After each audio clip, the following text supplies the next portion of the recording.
भारत के क्षत्रिय समाज और संगठन से मार्मिक अपील है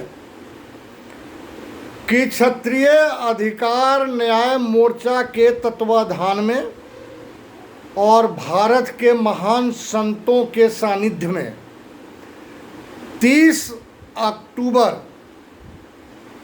2020 पूर्णिमा दिन के शुभ अवसर पर अयोध्या शांति मार्च का आयोजन हो रहा है। और ये शांति मार्च का आयोजन का दो ही मुख्य उद्देश्य है। एक तो है कि भगवान श्री राम के पूर्वजों से जुड़े हुए जो अयोध्या के शासक रहे हैं, उनके पूर्वज या उनके वंशज,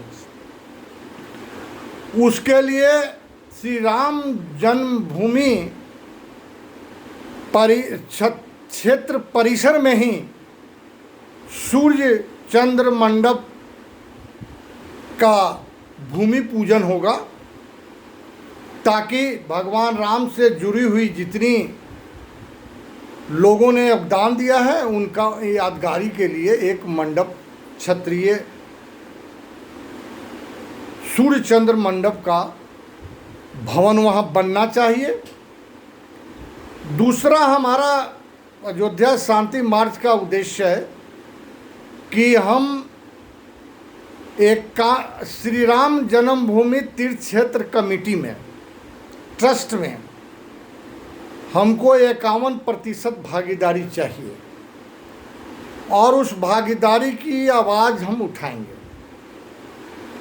और अयोध्या क्षत्रिय महाकुंभ को सफल बनाने के लिए हम पूरे उत्तर प्रदेश में केसरिया शौर्य स्वाभिमान संकल्प यात्रा का आयोजन करेंगे और यात्रा के माध्यम से हम क्षत्रिय समाज से ये अपील करेंगे, जिसमें जो क्षत्रिय आरक्षित है और जो क्षत्रिय अनारक्षित है, दोनों क्षत्रिय समाज से हम अपील करेंगे कि आप अधिक से अधिक संख्या में अपने संगठन के बैनर झंडा को लेकर अयोध्या पधारें और अपने अधिकार का प्रयोग करें, अपने अधिकार के लिए संघर्ष करें। ये हमारा भारत के माननीय प्रधानमंत्री जी से भी हाथ जोड़कर विनती है कि श्री राम जन्मभूमि तीर्थ क्षेत्र कमेटी में इसका पुनर्गठन हो। अब पुनर्गठन में 51% क्षत्रियों की भागीदारी सुनिश्चित किया जाए, क्योंकि हम लोग भगवान श्री राम के वंशज हैं। मैं भी भगवान राम के पुत्र लौ का वंशज हूँ। मैं गढ़वाल क्षत्रिय हूँ और हमारे पूर्वजों ने वर्तमान में भी आज ओरछा के राजा जो हैं मधुकर साहब बुंदेला जी, वहाँ भी राजा रामचंद्र को पूजा जाता है राजा के रूप में। और उसी खानदान में, उसी कुल खानदान में अभी अयोध्या में कनक मंदिर भी बनाया गया है, जिसके ट्रस्ट के अध्यक्ष हैं मधुकर साहब बुंदेला जी। और इसी कुल के खानदान के लोग 1050 में अयोध्या में श्री राम मंदिर का इन्होंने पुनः निर्माण कराया था, जो इतिहास के पन्नों से गायब हो गया है। तो एक पीड़ा है, एक दर्द है। माननीय प्रधानमंत्री जी, इस पीड़ा और दर्द को आप सुनिए, क्योंकि आप कहते हैं कि सबका विकास सबका साथ, तो ये तो सही नहीं हुआ कि भारत का जो सांस्कृतिक केंद्र है, जो सनातन धर्म संस्कृति परंपरा का केंद्र है अयोध्या, और वहाँ पर कोई भी कमेटी हो या ट्रस्ट हो, उसमें क्षत्रियों की भागीदारी चाहिए। ये आपका जवाबदेही था। पता नहीं, हो सकता है प्रधानमंत्री जी के सामने बहुत तरह की चुनौतियां होती है, लेकिन ये तो कोई बहुत बड़ी चुनौती नहीं है। अगर कमेटी में 10 लोग हैं या 15 लोग हैं तो 10 लोग और बढ़ जाए तो उसमें क्या विपत्ति आएगी। भाई, अयोध्या एक भारत का सनातन धर्म संस्कृति परंपरा का केंद्र रहा है और इसमें 5-7 लाख क्षत्रियों का बलिदान हुआ है, हम लोग संघर्ष किया है, तब आज अयोध्या आज तक सुरक्षित था।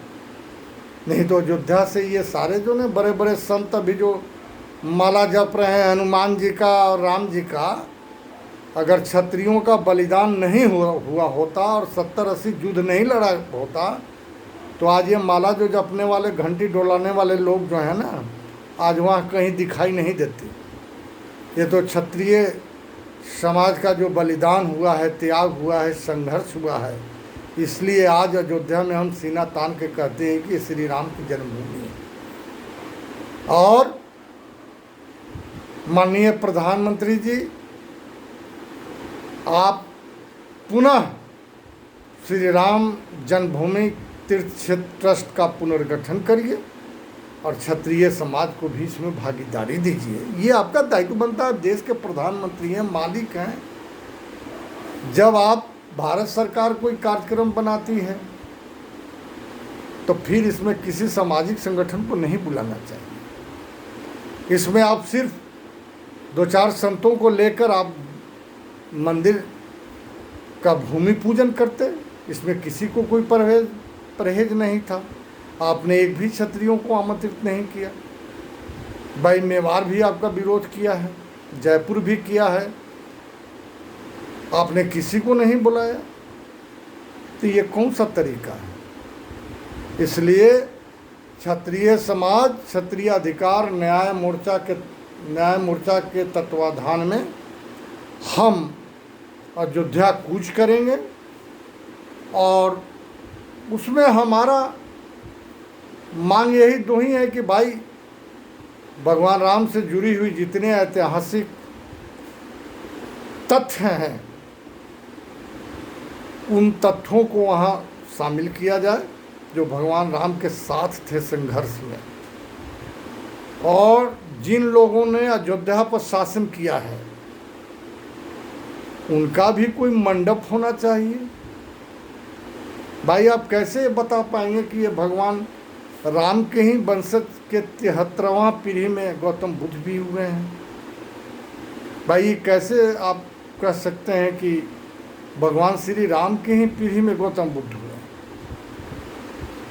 तो ये आप प्रधानमंत्री जी इसको पूरी विचार करिए और निर्णय करिए, पुनर्गठन करिए ट्रस्ट का, और ताकि माहौल बना रहे, शांति का माहौल। हम लोग बड़ा अच्छा लगा कि 800 साल का इतिहास पर का वो आपने पटाक्षेप किया।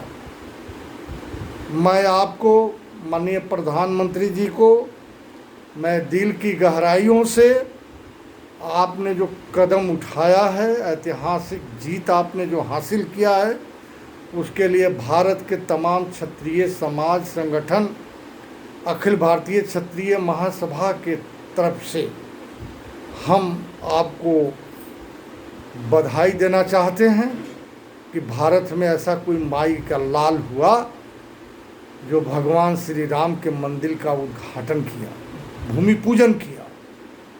ये बड़े देश के गौरव के लिए बात है और आपके साथ हम लोग हैं।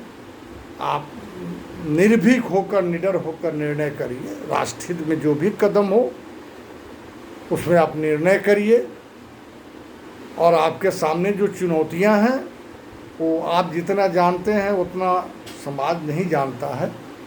इसलिए आपके सामने जो प्रधानमंत्री के कुर्सी पर बैठता है उसके सामने जो आंतरिक परिस्थितियां हैं और जो बाह्य परिस्थितियां हैं, तो बाह्य परिस्थिति में माननीय प्रधानमंत्री जी आप सफल हैं, लेकिन जो आंतरिक परिस्थितियां दिन पर दिन खराब हो रही है, या एक दिन ऐसा हो कि वर्ग संघर्ष की स्थिति न बन जाए और कहीं गृह युद्ध की स्थिति न बन जाए, इसको भी विचार करना चाहिए। गलत सलत कानून बनाना ये राष्ट्र हित में नहीं है और इस पर विचार होना चाहिए। भाई आप नहीं करेंगे, आपको हम लोग जनता आपको वोट दिया, आप प्रधानमंत्री बन गए, तो भाई मांग तो आप ही से किया जाएगा। क्योंकि राजा आप हैं, क्योंकि प्रथम नागरिक जो होता है वो राष्ट्रपति होता है, द्वितीय नागरिक आप हैं। भाई हम लोग तो 25वां नागरिक हैं। हमारा जो स्तर है आपके गणतंत्र में कि हम लोग 25वां स्तर के नागरिक हैं, तो जनता को तो कोई अधिकार है नहीं, सारे अधिकार आप लोगों के पास है। तो इस पर विचार किया जाए। इन्हीं शब्दों के साथ हम भारत के सभी क्षत्रिय समाज और संगठन सारे लोगों से हाथ जोड़कर विनती करते हैं कि एक बार आप ताकत लगा के अयोध्या में, क्योंकि अयोध्या में श्री राम मंदिर का भूमि पूजन हुआ है और उस पर उंगलियां धीरे धीरे उठ रही है, ये अच्छी बात नहीं है और इसको कभी बर्दाश्त नहीं किया जाएगा। चाहे वो मुस्लिम पर्सनल लॉ बोर्ड हो, अपने जबान को संभाल कर बोलो, नहीं तो तुम कहीं दिखाई नहीं दोगे। तुम क्षत्रिय समाज को चैलेंज करते हो, अयोध्या को चैलेंज करते हो, शर्म आनी चाहिए तुमको। श्री राम के खिलाफ बोलोगे तुम्हारी ताकत है भारत में। हम लोग आंख दिखा देंगे तो तुम्हारा अस्तित्व मिट जाएगा भारत से। तुम क्या सोच रहे हो? तुम राष्ट्र सत्ता के संरक्षण पर तुम मंदिर तोड़ने की बात कर रहे हो? तुम इतना बड़ा सुरमा हो गया। इसलिए हम आग्रह करेंगे सारे क्षत्रिय समाज और संगठन, जो भी लोग हैं जो अपने को क्षत्रिय कहते हैं, उस सब लोग अपनी संगठन के बैनर झंडा पर तैयारी करें और 30 अक्टूबर को हम लोग अयोध्या शांति मार्च में पूरी ताकत अपना हम शक्ति प्रदर्शन करें, दिखाएं, ताकि वो लगेगा कि भाई से हमारे देश के लोकप्रिय प्रधानमंत्री जी ने श्री राम मंदिर का भूमि पूजन किया है, तो भाई हम लोग भी माननीय मोदी जी के साथ, प्रधानमंत्री जी के साथ खड़े हैं, पूरी ताकत से, पूरी शक्ति से खड़े हैं। ये दिखाई देना चाहिए कि क्षत्रिय समाज भी वहाँ खड़ा है। इसलिए इन्हीं शब्दों के साथ आज से ही आप तैयारी करिए, जितना तैयारी हो, और आप तैयारी करिए। हम यात्रा भी निकालेंगे, हम आपके बीच जाएंगे, आपको जागरूक करेंगे, सारे विषय को समझाएंगे, लेकिन आप तैयारी करिए और अपने अपने बैनर का Facebook live, WhatsApp live, banner, झंडा, सब बैनर बनाइए। चाहे वो कोलिये राजपूत हो, सिख राजपूत हो, खंगार राजपूत हो, रोहिला हो, अर्क हो, राजवंश, अपना अपना जो बैनर पर आप कहते हैं कि हम सूर्य वंश हैं, चंद्र वंश हैं, नाग वंश हैं, तो सारे वंश का बैनर बनाइए और अयोध्या शांति मार्च में आप भाग लीजिए, अपना झंडा बनाइए, चलिए। ये तो पता चले कि हमारी शक्ति क्या है, हमारी जनशक्ति क्या है। भाई हमारे देश के प्रधानमंत्री जी ने तो बहुत हिम्मत किया कि भाई 800 साल का इतिहास कोई हल नहीं कर पाया, माननीय प्रधानमंत्री जी ने हल कर दिया। तो जब हमारा देश के प्रधानमंत्री इतना हिम्मत और साहस रखते हैं, तो क्षत्रिय समाज का भी ये दायित्व बनता है कि आप अपनी शक्ति का एहसास कराइए, ताकि हमारे भगवान श्री राम के मंदिर का जो पूजन हुआ है, उस पर जो उंगली उठाने वाले लोग देशद्रोही हैं, उनको हम अपनी शक्ति का एहसास करा दें। इन्हीं शब्दों के साथ जय क्षत्रिय, जय भारत, जय छात्र।